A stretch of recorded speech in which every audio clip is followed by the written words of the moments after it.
Morning class.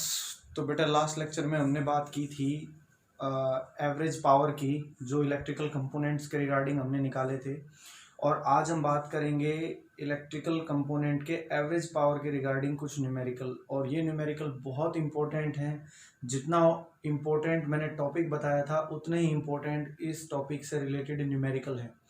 तो numericals हमारे पास हैं, उनमें बोर्ड से रिलेटेड ये समझ लो कि हर बार कोई ना कोई क्वेश्चन पूछा जाता है, क्योंकि मैंने तुम्हें बताया था कि फेजर डायग्राम, रेजोनेंस और ये एवरेज पावर, इन तीनों के न्यूमेरिकल, तीनों टॉपिक के न्यूमेरिकल लगभग मिक्सअप हैं एक दूसरे के साथ। आपको लैंग्वेज समझनी है न्यूमेरिकल की, और जैसा बोला गया है उसी के रिगार्डिंग आपने आंसर देना है। तो जो फॉर्मूले हैं वो हमारे पास कुछ इस तरह से होते हैं, देखो जरा ध्यान से। एवरेज पावर का तो फॉर्मूला सीधा सीधा सा हमारे पास एक ही होता है, कौन सा? P average is equal to VRMS IRMS और cos फाई। और मैंने जैसा बताया था कि cos फाई एक पावर फैक्टर को रिप्रेजेंट करता है, जो कि इम्पीडेंस ट्रायंगल में हमने समझाया था, और जिसकी वैल्यू cos फाई की वैल्यू किसके बराबर होती है? R/Z की। In LCR, in series LCR, the average power becomes like this।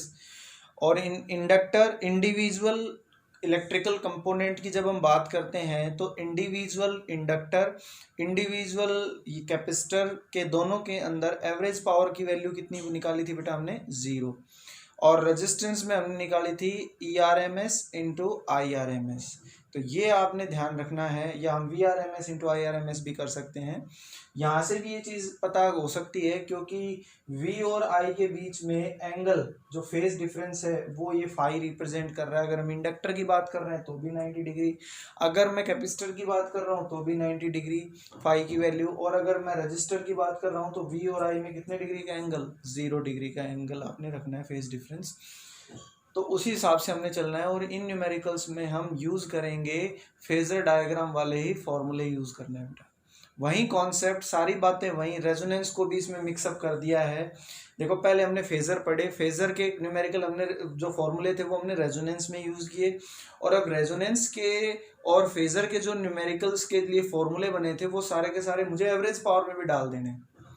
तो मिक्सअप करके तीनों टॉपिक्स का आपको न्यूमेरिकल बहुत अच्छे से आना चाहिए। 5 नंबर के क्वेश्चन में 3 नंबर का ये क्वेश्चन पूछा जा सकता है। जैसे 5 नंबर में टुकड़ों में क्वेश्चन आता है, तो उसमें 3 नंबर का ये न्यूमेरिकल आपसे बोर्ड एग्जाम में पूछा जाता है, ये ध्यान रखें बेटा। न्यूमेरिकल हमारे पास हैं, देखो ये न्यूमेरिकल, इसमें क्या बोल रहा है? 2008 में बोर्ड एग्जाम में ये क्वेश्चन आया था, और इसी टाइप के ही क्वेश्चन बोर्ड में पूछे जाते हैं। आपको मैं 4-5 न्यूमेरिकल इस पर करवाऊंगा। आपको क्वेश्चन ध्यान से पढ़ने हैं, लैंग्वेज पकड़नी है। हर बार न्यूमेरिकल में सिर्फ वो रकम बदलेगा, लैंग्वेज वहीं रखेगा, ध्यान दो। तो इस क्वेश्चन में कह क्या रहा है कि एक सीरीज LCR है, तो LCR सर्किट बोल दिया, उसमें R दे दिया, L दे दिया, C दे दिया। तो भाई तीनों की वैल्यू, R भी दे रखा है, L भी दे रखा है, C भी दे रखा है। उनको एक AC सोर्स से कनेक्ट कर दिया, जिसकी वोल्टेज है 230 वोल्ट और 50 हर्ट्ज। तो जो गिवन है वो हम लिख लेते हैं, आंसर में जो गिवन दिया है वो लिख लो। VRMS हमें दे रखा है 230 वोल्ट, फ्रीक्वेंसी दे रखी है 50 हर्ट्ज, L 2/पाई हेनरी, C हमें दे रखा है 100/पाई हेनरी, और R दे रखा है 100 ओम। ये वैल्यू हमें दी हुई है, गिवन है। अब इतना अगर हमें दिया जाता है तो इसके बाद हमसे वो पूछता है कि भाई एक तो इम्पीडेंस बताओ। इम्पीडेंस, LCR में इम्पीडेंस का फॉर्मूला मैं तुम्हें पहले बता चुका हूँ। हमने जब फेजर डायग्राम पढ़े थे तो उसमें इम्पीडेंस का फॉर्मूला मैंने बताया था। तो पहला पॉइंट हमें Z निकालना है। Z का फॉर्मूला क्या होता है? R² + XL - XC का होल स्क्वायर, ये फॉर्मूला था। अब इस फॉर्मूले के अंदर R तो पता है कि हमें 100 दे रखा है। पहले तो इसमें ये देखो कि क्या इस न्यूमेरिकल में कहीं उसने रेजोनेंस वर्ड यूज़ किया है। अगर किया है तो हम कहाँ पर उसका यूज़ करें? तो पहले इसने कहा इम्पीडेंस निकालो, फिर पीक करंट निकालो, और फिर बताओ कि पावर फैक्टर कितना है, और इस पावर फैक्टर को कंपेयर करो रेजोनेंट फ्रीक्वेंसी के साथ। तो रेजोनेंट फ्रीक्वेंसी के साथ पावर फैक्टर को कंपेयर करना है। तो इसका मतलब इसमें कहीं भी रेजोनेंस वर्ड का यूज़ नहीं किया रहा है, मतलब रेजोनेंस का जो फिनोमेना है वो हमें यूज़ नहीं करना है। ठीक है। कभी तुम एक्सएल बराबर एक्सी, क्योंकि रेजोनेंस में ये दो बातें ही फिक्स होती हैं, या तो एक्सएल एक्सी के बराबर बोलेगा या फिर वो कहेगा अगर एक्सएल एक्सी के बराबर है तो वीएल बराबर वीसी, जैसा कि क्वेश्चन मैंने तुम्हें पहले पढ़ाया था। और इस पर काफी बच्चों ने पूछा है क्वेश्चन, जिसमें मैंने एक्सएल बराबर एक्सी और वीएल बराबर वीसी लिखा है, क्योंकि अगर रेजिस्टेंस सेम है, क्योंकि सीरीज में एलसीआर तो करंट तो सेम होगा ही, और रेजिस्टेंस अगर डिफरेंट है, करंट सेम है, रेजिस्टेंस डिफरेंट है, जिसकी वजह से अगर वो रेजोनेंट फ्रीक्वेंसी पर फॉलो कर रहा है, मतलब सोर्स की एनर्जी की फ्रीक्वेंसी अगर नेचुरल फ्रीक्वेंसी के बराबर आ जाती है, तो हम कह देते हैं कि वीएल और वीसी दोनों बराबर है, क्योंकि जब ऐसा होगा तभी तो करंट की वैल्यू मैक्सिमम होगी। तो Z की वैल्यू है वो हमारे पास ये होती है एक सीरीज LCR सर्किट में। अब इसमें मुझे R तो दिया हुआ है, ना तो XL है ना XC है, तो सबसे पहले मुझे XL और XC निकालने होंगे, तभी हमारे पास Z निकलेगा। तो हम XL की वैल्यू निकाल लेते हैं। XL किसके बराबर आ गया हमारे पास, ओमेगा L। ओमेगा की वैल्यू कितनी दे रखी है, 2 पाई न्यू इंटू L, और 2 पाई न्यू की वैल्यू 50, और L कितना दे रखा है भाई, 2/पाई, तो ये रख दिया 2/पाई, पाई से पाई कट गया, 50 दूनी 100 और 100 दूनी 200, तो एक्सएल आ गया अपने पास कितना बेटा, 200 ओम। एक्सएल कितना आ गया, 200 ओम। एक्सएल अगर 200 आया है, जैसे मैंने एक्सएल निकाला ऐसे हम एक्सी भी निकाल सकते हैं। तो देखो जरा एक्सी कैसे निकालोगे। एक्सी हो गया हमारे पास 1/ओमेगा c, और एक बार ओमेगा की वैल्यू हम बता चुके हैं 2 पाई न्यू और into C, that is equal to 2 pi. Nu की वैल्यू कितनी होगी बेटा, यहाँ से न्यू हो गया 100/पाई, तो सॉरी न्यू की वैल्यू 50 और सी की वैल्यू 100/पाई, तो वैल्यू रखेंगे, पाई से पाई कट गया। तो और ये देखो यहाँ पर 100 में पाई माइक्रो फेराड है, मैंने गलत लिख दिया, यहाँ पर मिस्टेक हो गई थी, माइक्रो फेराड में है बेटा कैपेसिटेंस। माइक्रो है तो 10 की पावर -6 भी यहाँ लिख दूं, कितना आ जाएगा यहाँ से, 10 की पावर -6, पाई से पाई कट गया, और ये एक्सी की वैल्यू आ जाएगी अपने पास 10 की पावर भाई 50 दूनी 100, 4 और 6 में से 4 घटा दो 2, तो ये आ गया बेटा 100 ओम। एक्सी आ गया अपने पास 100 ओम, एक्सएल आ गया 200 ओम, और आर कितना दे रखा है 100 ओम। तीनों की वैल्यू है। क्या मैं इस सर्किट में इम्पीडेंस निकाल सकता हूं, तो इम्पीडेंस निकालेंगे तो Z की वैल्यू किसके बराबर आ जाएगी, R, पुट कर दो, R की वैल्यू है 100 का स्क्वायर, प्लस XL की वैल्यू 200 माइनस 100 इस सारे का होल स्क्वायर, तो कितना आ गया भाई, 10 की पावर 4, प्लस में ये भी 10 की पावर 4, 10 की पावर 8, तो √2 गुना में 10 की पावर 2 आ जाएगा। √2 का मतलब कितना हो गया बेटा हमारे पास, 1.414 गुना 10 की पावर 2, ये बन गई बात। इस चीज को मैं क्या लिख सकता हूं, अगर मैं यहाँ से पॉइंट हटाऊं तो ये बन जाएगा 141.4 ओम।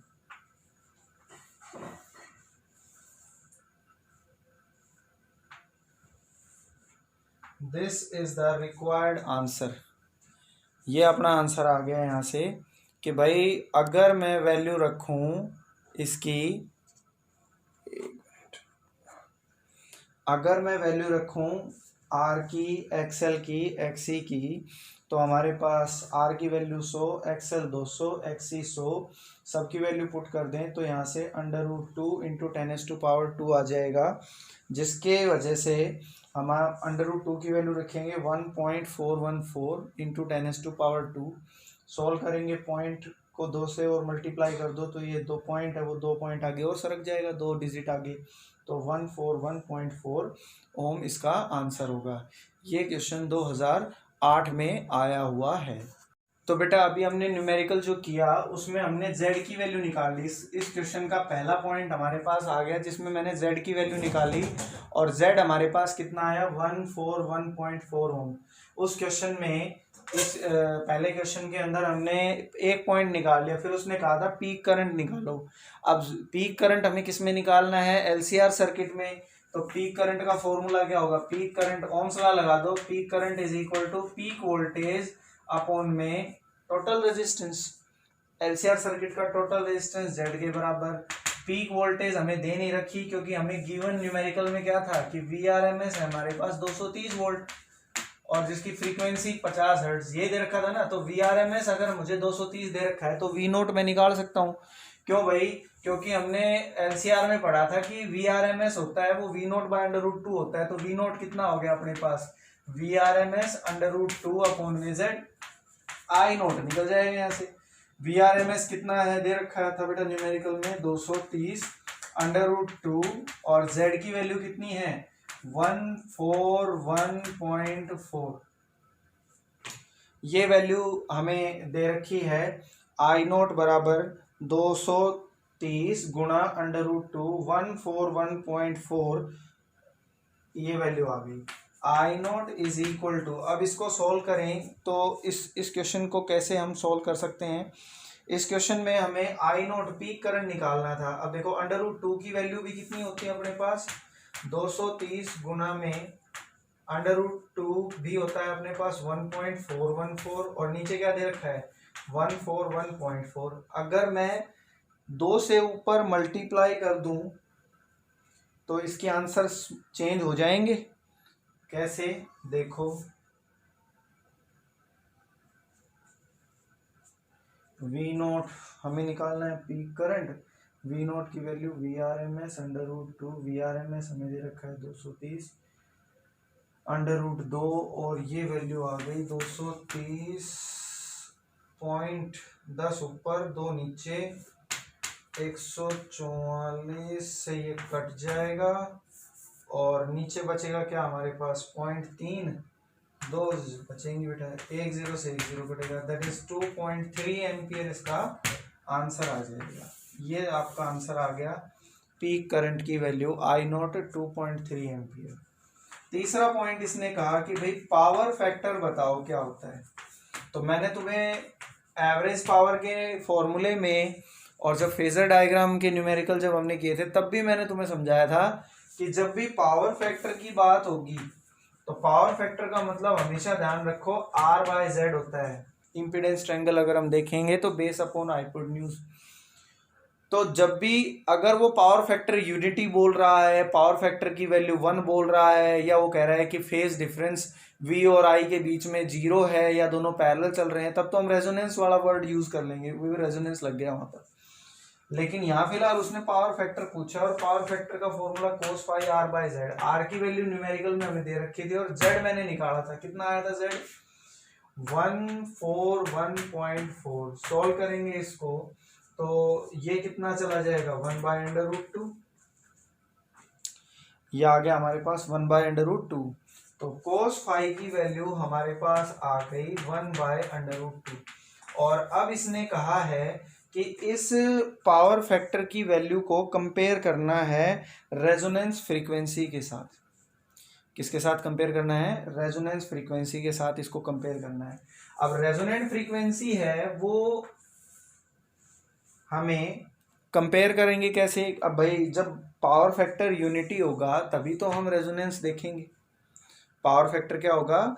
यूनिटी होगा तभी हम रेजोनेंस देखेंगे। तो उसके लिए हमारे पास एक फॉर्मूला है cos phi बराबर R/Z है। इसी फॉर्मूले का अगर बेटा मैं यूज करूं तो इस चीज को बहुत आसानी से देखा जा सकता है। कैसे देखो, हमारे पास ये वैल्यू हमने निकाली 1/√2।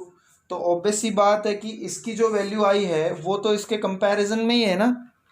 इसकी जो वैल्यू आई है वो तो इसके कंपैरिजन में ही है।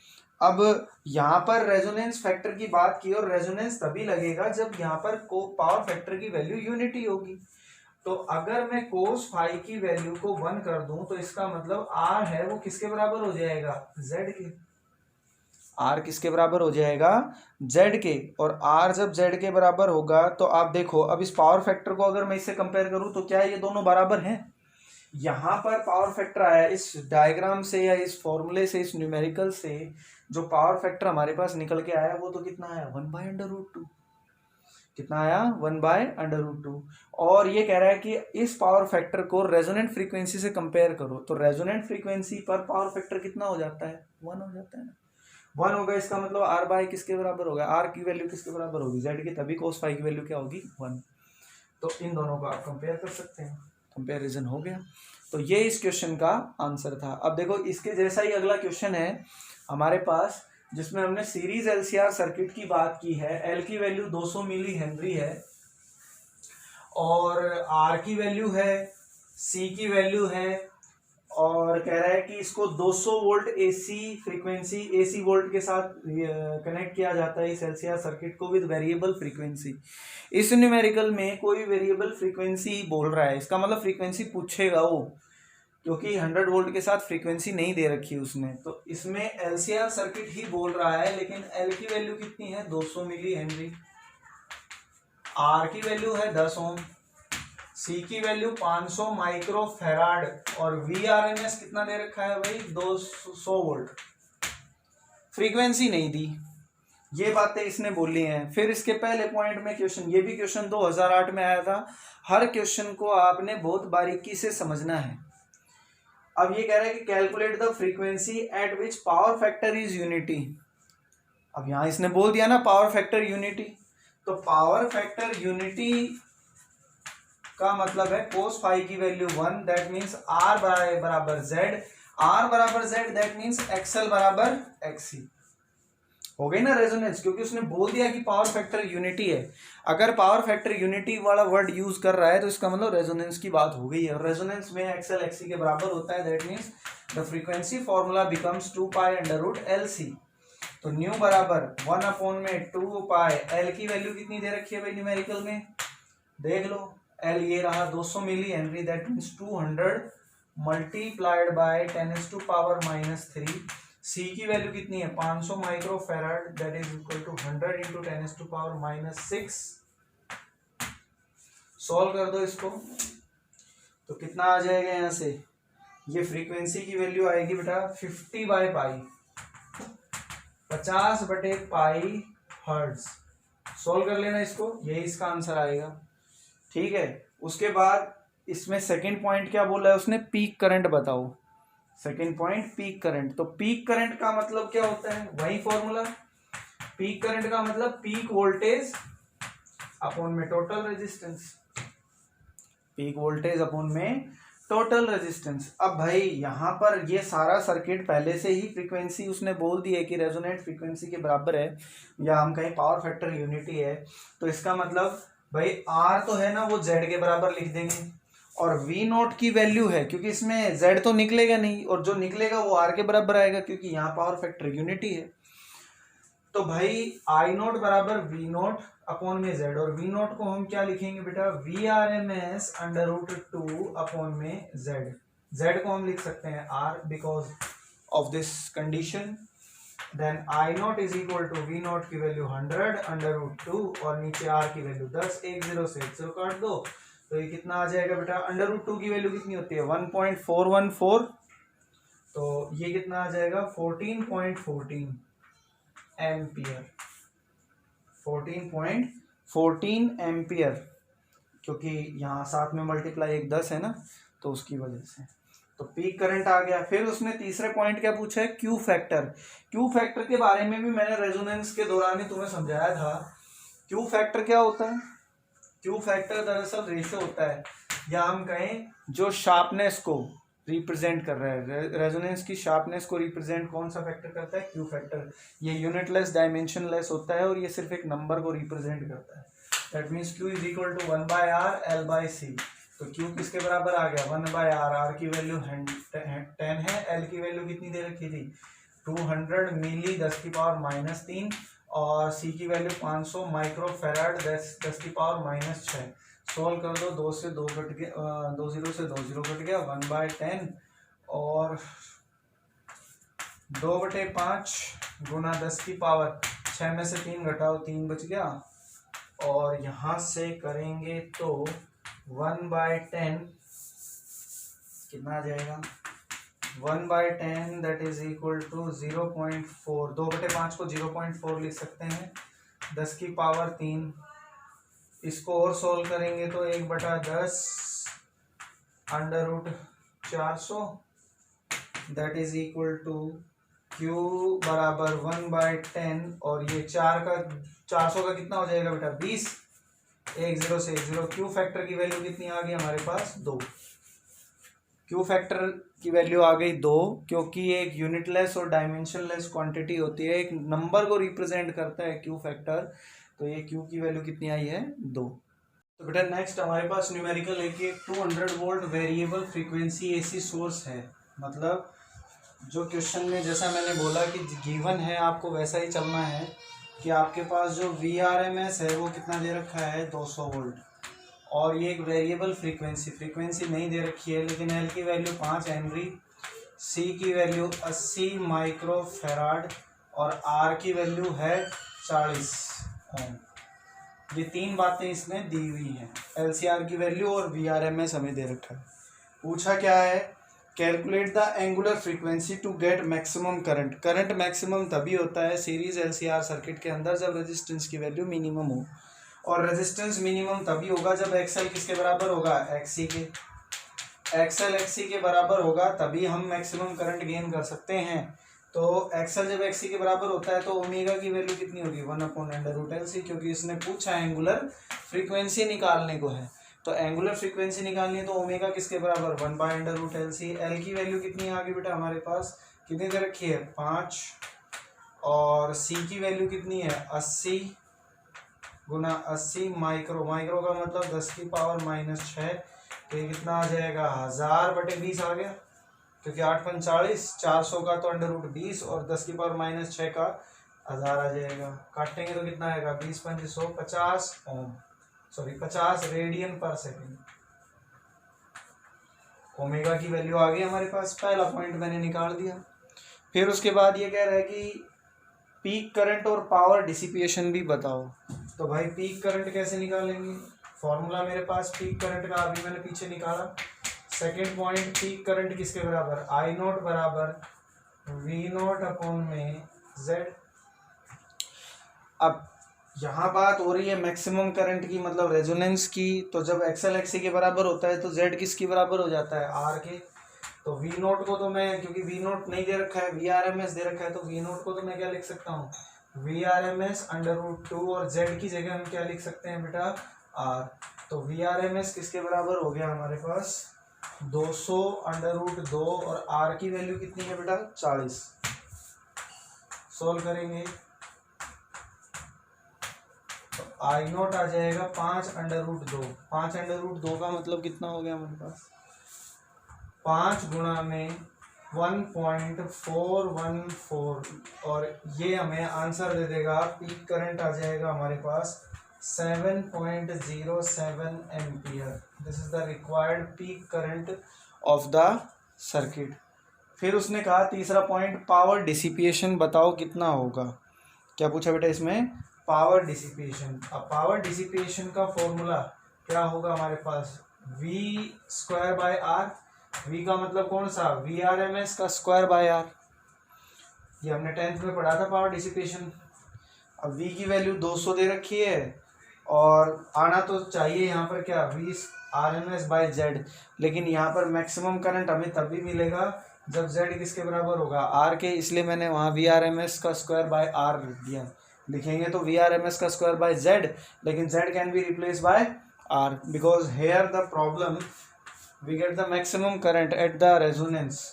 तो P बराबर VRMS का स्क्वायर के मतलब 200 का square divided by 40, that is P is equal to 4 1 2 3 4 divided by 40। 10 से 10 कट गया, 4 से काटेंगे तो कितना आएगा 1000 वाट। ये इसका आंसर होगा हमारे पास, 1000 वोल्ट पावर डिसिपेशन हमें यहाँ देखने को मिलेगा। इसी तरह से हमारे पास ये दूसरा क्वेश्चन है। देखो इस क्वेश्चन में क्या बोल रहे हैं, हर क्वेश्चन अपने अंदर एक अलग ही वैल्यू लेके चल रहा है बेटा, अलग ही लैंग्वेज लेके चल रहा है, लेकिन फॉर्मूले ट्रिक्स हैं वो सब मिक्सअप हैं। देखो क्योंकि ये लास्ट टॉपिक है, सबसे पहले मैंने फेजर की बात की थी, फेजर के जो न्यूमेरिकल थे वो हमने अगले टॉपिक रेजोनेंस में यूज़ किए। रेजोनेंस, फेजर और एवरेज पावर तीनों को कंबाइन कर दे तो अब वो न्यूमेरिकल चल रहे हैं जो एवरेज पावर में लिखे जाते हैं। एवरेज पावर में जितने भी न्यूमेरिकल हैं वो सारे तीनों के तीनों टॉपिक के मिक्सअप न्यूमेरिकल हैं। तो आपको हर फॉर्मूला, हर लैंग्वेज अच्छे से ध्यान देनी है और पकड़ना है क्या बोल रहा है। इस क्वेश्चन में बोल रहा है कि एक ऐसी सर्किट है जिसके अंदर 800 मिली हेनरी, 60 माइक्रोफैराड और 15 ओम रेजिस्टर एलसीआर सर्किट है, उसको 230 वोल्ट 50 हर्ट्ज से एसी के साथ सीरीज में कनेक्ट किया गया। मतलब वो सारी बातें दे रहा है इसमें। वीआरएमएस है वो 230 वोल्ट है, फ्रीक्वेंसी है 50 हर्ट्ज। लो जी, दो बातें। एल की वैल्यू दे रखी है हमें 800 मिली हेनरी, सी की वैल्यू 60 माइक्रोफैराड और आर की वैल्यू है 15 ओम। ये गिवन है, इतना इतना फैक्टर हमने जो लिखा है ये इस न्यूमेरिकल में उसने दिया हुआ है एलसीआर सर्किट में। लेकिन इस क्वेश्चन में उसने दो बातें पूछी हैं, एक तो एवरेज पावर बताओ ऑफ ईच एलिमेंट और एक बताओ टोटल पावर कितना होगा। टोटल पावर बताओ और एक एवरेज पावर बताओ। तो अगर मैं एलसीआर सर्किट में, देखो ये है एलसीआर तीनों सीरीज में है, इसकी पावर मैं पी एल मान लूँ, इसकी पावर पी सी मान लूँ और इसकी पावर पी आर। तीनों की अलग अलग पावर निकालूंगा और पावर का अलजेब्रिक सम हम कर देंगे क्योंकि पावर एक स्केलर क्वांटिटी है। तो ऐसे भी हम कर सकते हैं। तो देखो ज़रा, इसमें सबसे पहले पीएल और पीसी हम देखते हैं। पीएल और पीसी की एवरेज पावर कितनी होगी भाई। पहला पॉइंट तो ये हो गया कि पीएल की वैल्यू भी जीरो होगी और पीसी की वैल्यू भी जीरो होगी। पावर डिसिपेशन है या एवरेज पावर जिसे हम बोलते हैं अक्रॉस ए इंडक्टर और कैपेसिटर, वो दोनों ही जीरो होती हैं क्योंकि करंट और वोल्टेज के अंदर दोनों में वीआरएमएस और आईआरएमएस दोनों में कितने डिग्री का एंगल होता है बेटा, फाई की वैल्यू 90 डिग्री होती है, pi. That's why the average power across PL and PC is zero. तो ये एक क्वेश्चन है। उसके बाद इसने बेसिकली अब बच गया किसका पावर, हमारे पास पी आर का। और क्योंकि मुझे अगर पी आर का पावर निकालना है तो उसके लिए मुझे फॉर्मूला क्या चाहिए, एक तो रेजिस्टेंस चाहिए सर्किट का, तो उसके लिए एक्सएल निकालो, एक्सी निकालो, then we get the Z and we get the find out the power P R की वैल्यू। तो इस चीज़ को कैसे सोल्व करेंगे वो देखो। अब इसके अक्रॉस तो पावर जीरो है, पीएल और पीसी की वैल्यू हमारे पास जीरो है, तो इसको कैसे सोल्व करेंगे वो देखो आप। तो पी आर का जो वैल्यू है वो हमें निकालना होगा बेटा वी आर एम एस का स्क्वायर डिवाइडेड बाय जेड, ये हमें निकालना है। अब ये पी आर अगर एक बार निकल आएगा ना तो उसके लिए पी आर निकालने के लिए वी आर एम एस तो दे रखा है 230, हमें निकालना क्या है जेड, और z का फॉर्मूला एक ही होता है, z बराबर R square under root plus X L minus X C का होल स्क्वायर, ये बनता है। अब मुझे इसमें एक्सएल चाहिए और एक्सी चाहिए, तो एक्सएल देखो यहाँ लिख रहा हूँ एक्सएल ओमेगा एल, एक्सी 1/ओमेगा सी, ये हो गया बेटा। एक्सएल भी लिख दिया और मैंने एक्सी भी लिख दिया। अब एक्सएल एक्सी को हम सॉल्व करेंगे अलग अलग और फिर इसमें z की वैल्यू निकालेंगे। तो एक्सएल हम सॉल्व करें तो वो कितना आएगा हमारे पास, XL 2 pi nu into L, तो 2 पाई न्यू की वैल्यू कितनी है 50, एल की वैल्यू कितनी है भाई 800 मिली हेनरी, मिली का मतलब 10 की पावर -3। तो जो एक्सएल है वो हमारे पास इस सारे को सोल्व करने पर एक्सएल आ जाएगा बेटा 251.4 ओम। ये एक्सएल आ गया। जैसे एक्सएल आया है वैसे हम किसको निकाल लें, एक्सी को। देखो एक्सी 1 में omega C 2 pi nu into C, frequency कितनी दे रखी है हमें 50 हर्ट्ज, सी की वैल्यू 60 माइक्रोफैराड, तो वैल्यू पुट करेंगे तो एक्सी कितना आ जाएगा 2 पाई 50, सी की वैल्यू 60 माइक्रो 10 की पावर -6, और इस सारे को जब हम सॉल्व करेंगे तो एक्सी की वैल्यू आ जाएगी बेटा हमारे पास 53.03, 53.03 एक्सी की वैल्यू आएगी। तो एक्सी आ गया हमारे पास 53.03, एक्सएल आ गया है 251.4 ओम। तो एक्सएल आ गया, एक्सी आ गया, आर की वैल्यू 15 ओम दे रखी है। पुट कर दो इन दोनों इक्वेशन को, इसको भी और इसको भी, इन दोनों इक्वेशन को जब मैं इस जेड में पुट करूंगा तो जेड की वैल्यू कितनी आ जाएगी हमारे पास, जेड आ जाएगा बेटा 198.07 ओम। ये मैंने सोल्व कर रखा है तो आप इनकी कैलकुलेशन चाहे तो आप कर लेना, यही आंसर आएंगे बेटा। एक्सएल निकालो, एक्सी निकालो, जेड आ जाएगा। जेड आ गया, उसको उठाकर यहाँ पी आर में रख दो। पी आर की वैल्यू कितनी आएगी 230। या तो आप इस फॉर्मूले का यूज़ कर लो, या फिर यहाँ से आई स्क्वायर इंटू आर का भी यूज़ कर सकते हैं, वो लगा सकते हो। तो भाई जेड आ गया मेरे पास, और पी आर का जो वैल्यू है वो हम लगा सकते हैं आई आर एम एस का स्क्वायर और इंटू आर। अब आई आर एम एस कैसे निकालें, यहाँ लिख लो, I R M S is equal to V R M S upon में जेड। ये बन गया बेटा हमारे पास। तो आई आर एम एस का फॉर्मूला हम पुट करेंगे ओम्स लॉ के रिगार्डिंग, तो वी आर एम एस 230 और जेड की वैल्यू मैंने यहाँ लिखी है 198.07। 198.07 ये आई आर एम एस हम पुट कर देंगे यहाँ पे। तो पी आर की वैल्यू कितनी आ जाएगी हमारे पास, P R is equal to I R M S का स्क्वायर इंटू आर, क्योंकि पी एल और पी सी तो जीरो है, बचा क्या हमारे पास P R. I R M S किसके बराबर हो गया 230 बटे में 198.07, इस सारे का होगा स्क्वायर इंटू 15। जब इस पी आर को सॉल्व करोगे तो ये पी आर की वैल्यू हमारे पास आएगी 20.05 ओम, सॉरी वाट। पावर का जो आंसर आया हमारे पास कितना आया बेटा 20.05 वोल्ट, ये इसका आंसर आएगा। तो क्वेश्चन समझ में आया। पहले तो उसने पूछा है एवरेज पावर बताओ अक्रॉस ईच एलिमेंट, तो हर एलिमेंट के अक्रॉस मैंने एवरेज पावर बताई। पीएल और पीसी के अक्रॉस जीरो होगी एवरेज पावर, क्योंकि V I R M S और वी आर एम एस में फेज एंगल कितना होता है दोनों के लिए, एल और सी के लिए 90 डिग्री। फिर उसने पी आर के लिए, क्योंकि एल सी आर आर बचा, तो आर की एवरेज पावर हम लिखेंगे तो वो क्या आएगी आई आर एम एस का स्क्वायर इंटू आर, क्योंकि तीनों में करंट सेम है। अब वो करंट ही मुझे निकालना है, तो सर्किट में जो करंट फ्लो कर रहा है वो किसके बराबर होगा I R M S is equal to V R M S upon में Z. V R M S 230, Z निकालना था, जेड का फॉर्मूला ये रहा, उसके लिए मुझे एक्सएल और एक्सी निकालने पड़े। सबकी वैल्यू दी हुई थी, तो थोड़ा कैलकुलेशन थोड़ा लेंथी पड़ सकता है, बाकी न्यूमेरिकल में कुछ भी नहीं है बेटा। तो एक्सएल एक्सी मैंने निकाले, वो दोनों मैंने उठाकर इसमें पुट किए, तो जेड आ गया। जेड की वैल्यू को रखकर यहाँ आई आर एम एस निकाला, उसको यहाँ पुट करेंगे तो पी आर आ गया।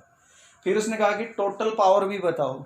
तो देखो टोटल पावर निकालने के मेरे पास दो मेथड है, एक तो simple straight hard and fast rule जिसे हम बोल देते हैं। तो टोटल पावर कैसे निकालेंगे भाई, टोटल पावर होगी देखो P L plus P C plus P R. तो यहाँ से तो भाई टोटल पावर कितनी आ गई 0 प्लस 0 प्लस पी आर कितना 20.05। तो टोटल पावर वही आई जो हमारे पास रेजिस्टेंस के अक्रॉस पावर थी 20.05। एक तो ये तरीका है अपने पास। एक दूसरा तरीका है कि भाई टोटल पावर है ना वो किसके बराबर होगी V R M S I R M S, क्योंकि एक एलसीआर सर्किट का जो टोटल पावर का फॉर्मूला है, एवरेज पावर का फॉर्मूला, वो यही होता है ना। तो इंडिविजुअल में निकालने के बाद टोटल पावर, हम एवरेज पावर एक एलसीआर सर्किट में हम ऐसे भी लिख सकते हैं। ये एक शॉर्टकट तरीका है जो 10th क्लास के रूल हमने पढ़े। और अब यहाँ लिखेंगे तो V R M S 230, I R M S मैंने निकाला है 230 बटे में 198.07। अब कोस फाई किसके बराबर आर बाय जेड के। कोस फाई की वैल्यू हम क्या लिख सकते हैं बेटा आर बाय जेड। अब आर की वैल्यू कितनी है 15 और जेड की वैल्यू 198.07। तो बात तो वहीं पड़ी घूम फिर के। तो टोटल पावर फिर से कितनी आ जाएगी 20.05। तो ये दोनों केसेस में आपको जो अच्छा लगे वो आप कर लेना बेटा, दोनों केसेस में आंसर क्या आएगा सेम।